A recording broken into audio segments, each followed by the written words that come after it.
Hi friends, இன்றைக்கி நம்ம வந்து காலிஃப்ளவர் குழம்பு எப்படி பண்ணலான்னு பார்க்கலாம். அது ஃபஸ்ட்டு தண்ணி இல்லாமல் காய வச்சுக்கோங்க சட்டியை.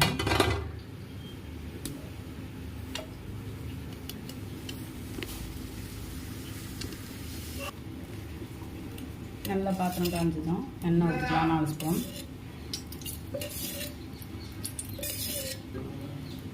நல்லா காயிட்டும்.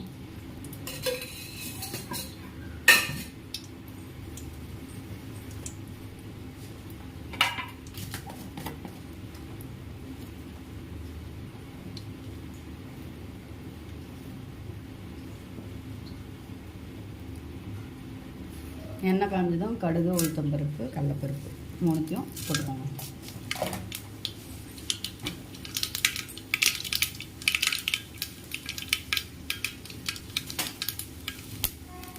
அடுத்து கருவேப்பிலை,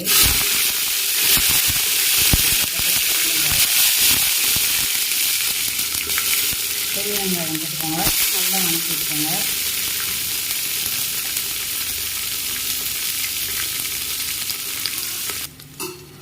அடுத்து நம்ம தக்காளி 3 தக்காளி போட்டுக்கலாம். தக்காளி போட்டு நல்லா வணங்கிட்டோம். லைட்டாக தண்ணி ஆட் பண்ணிக்கோங்க. வணக்கி விடுங்க.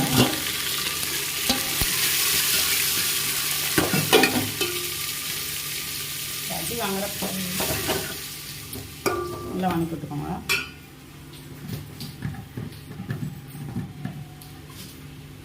கல்லுப்பு லைட்டாக போட்டுக்கோங்க.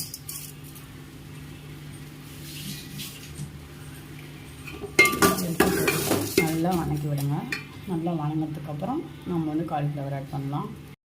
தக்காளி நல்லா வணங்கினதும் நம்ம வந்து காலிஃப்ளவர் போட்டுக்கலாம்.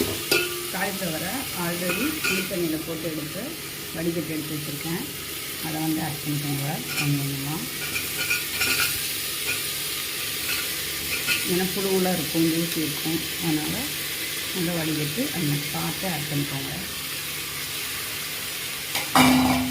ஆட் பண்ணிவிட்டு இப்போ நல்லா வணக்கி விடுங்க. லைட்டாக காலிஃப்ளவர் வணங்கட்டும். அதுக்கப்புறம் நம்ம வந்து மசாலாவில் ஆட் பண்ணிக்கலாம்.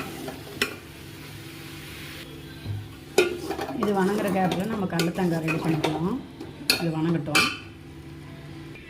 கடலத்தேங்காய் பேஸ்ட்டுக்கு கடலை, தேங்காய், அப்புறம் பட்டை எடுத்துக்கோங்க. லவங்கப்பூ 2-3 எடுத்துக்கோங்க.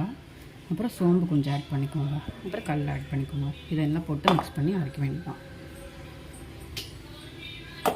அரைச்சி நம்ம வந்து ஆட் பண்ணிக்கலாம். கடலை தேங்காய் அரைச்சாச்சு. கடலை தேங்காய் அரைச்சாச்சு. காலிஃப்ளவர் லைட்டாக வணங்கட்டும். மஞ்சள் தூள், மிளகாய்த்தூள், மல்லித்தூள் ஆட் பண்ண போகிறோம்.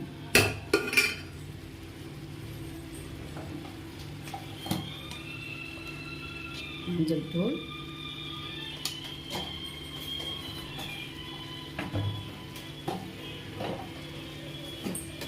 அடுத்து மிளகாய்த்தூள்,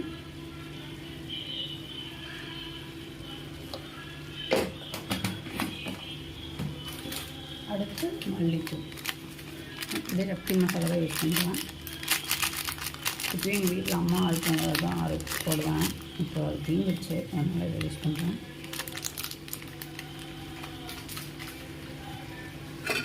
நல்லா கிண்டி விட்டுக்கோங்க.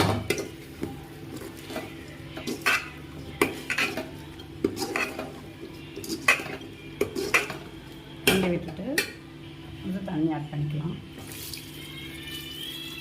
நல்லா அதிகமாக வச்சுட்டு கொதிக்க விடுங்க.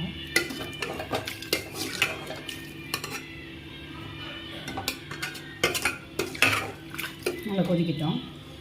நம்ம இப்போ கடலத்தேங்காய் பேஸ்ட் யூஸ் பண்ணிக்கலாம்.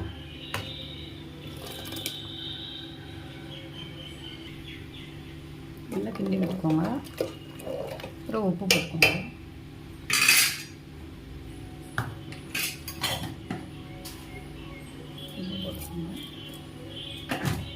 உப்பு போட்டு விட்டு கிண்டி விட்டுட்டு உப்பு கரெக்டாக இருக்கான்னு பார்த்துக்கோங்க. நல்லா வேகட்டும். நல்லா கொதி வரட்டும். நல்லா கொதி வந்துடுச்சு. நல்லா வேகட்டும்.